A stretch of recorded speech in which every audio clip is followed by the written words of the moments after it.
During this rebuttal period, I'll highlight some of the key points from my earlier talk and then address each of the opposing team objections and questions. Then I'll conclude with a brief summary.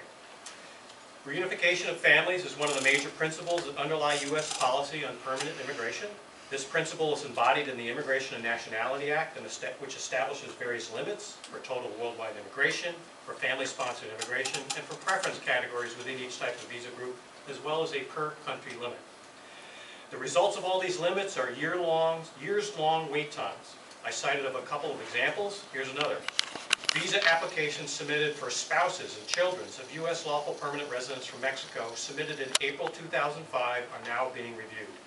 I dare say few of us with a spouse or child would like to be separated from our spouse, son, or daughter for at least 6 years. Next, I spoke about human trafficking, a modern form of slavery. The annual limit is 5,000, but the latest estimate, according to the most recent Department of Justice report, is that there are between 14,500 and 17,500 victims trafficked into the U.S. every year.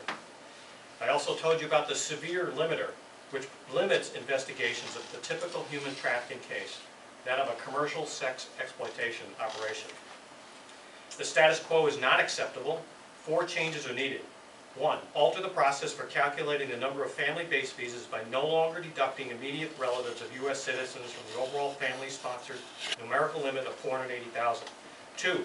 Raise the current per-country limit of 7% to 10%. These 2 changes would likely ease the wait times for applicants from oversubscribed countries. 3. Change the human trafficking visa hardship criteria to remove the severe limiter. And 4. Increase the limit of human trafficking visas from 5,000 to 15,000. The effects of increased immigration will be positive. According to the U.S. National Research Council study cited earlier, immigration has overall a net economic gain. The same study also noted that immigrants are more likely than native-born people of the same age to be married, less likely to be divorced, widowed, or separated. The results of the Kaufman Foundation study showed the index of entrepreneurial index is nearly 40% higher than that of natives. Now I'll address some of the concerns that Caitlin highlighted. First, she talked about how that there might be overpopulation. Not true. According to the Statistical Yearbook of Immigration of U.S. Department of Homeland Security, Office of Immigration, the annual admissions of immigrants into the United States recently have not reached the peaks of the early 20th century. That is, the immigration inflow into the U.S. was much greater in the early 20th century than it is now. Secondly, U.S. ranks 141st when looking at the population density of all the countries around the world. U.S. population density is currently 83 persons per square mile, which when you rank countries across the world from 1 to whatever, U.S. ranks way down at 141st.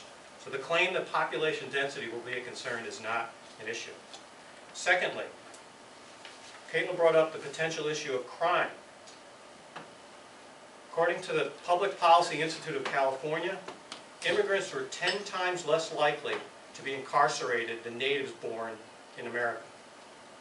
3, Caitlin pointed out an issue with language and how immigrants won't learn their language or assimilate.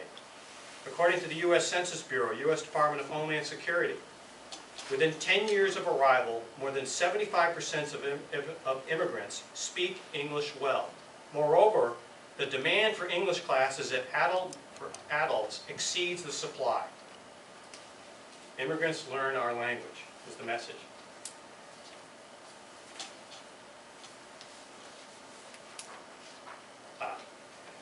Then Caitlin tried to confuse you by mixing issues. No, 2 things. 1, we're not talking about illegal immigration. That is not in the resolution today. Secondly, she referred to a visa type of U. That's not in the resolution today.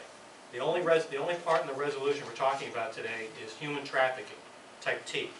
She also mentioned that the actual number of visas granted for that category was about 2,000. That's true because the limiter that requires it to be severe is so restrictive that it prevents people victims, true victims, the typical sex exploitation case I talked about, from actually being considered as a victim of human trafficking. So the actual number is limited by the high threshold in the declaration form required of law enforcement. So that has no basis. In conclusion, to fulfill the principles embodied in U.S. law, the Immigration and Nationality Act, the resolution must be adopted. To help the U.S. economy, the resolution must be adopted. To fulfill the dreams and hopes of families separated from their spouses, sons, daughters, brothers and sisters, the resolution must be adopted. Immigration is at the heart and strength of these United States of America. There's no guarantee that this will always be true, but it certainly has been true for over 200 years. As former Senate President George W. Bush once said in the State of the Union address, "The citizenship line is too long. Our current limits on immigration are too low.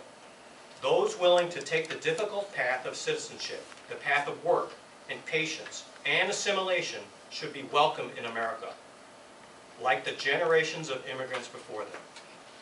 Thank you.